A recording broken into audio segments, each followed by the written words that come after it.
Last year, as the temperatures began to fall in Texas, I found that my heart and my mind needed a break. Being a touring singer-songwriter for over a decade taught me to always be on the run, always looking for the next turn in the road. Throw in a pandemic that all but crippled the music industry, then I was burnout. Suddenly, for the first time in my life, I knew I was living for something bigger than I'd ever known before. My family.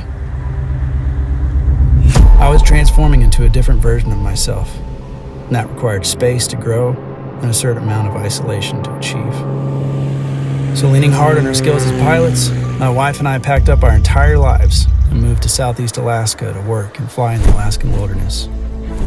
The jagged and expansive landscape out there made me a sharper and better pilot.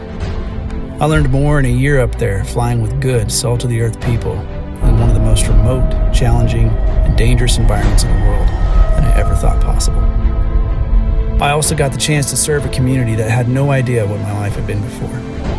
I was a stranger to them, and honestly, I wanted that, and it worked to build me into a better human.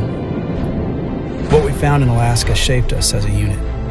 It brought our family closer together, taught us to work better as a team than we ever had before. It also made me a better father and husband.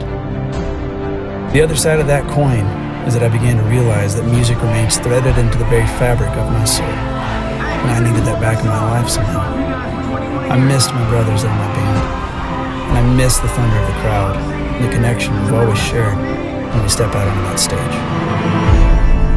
Taking a step back from the dust of the chase was something I needed to do, and I'm glad I did.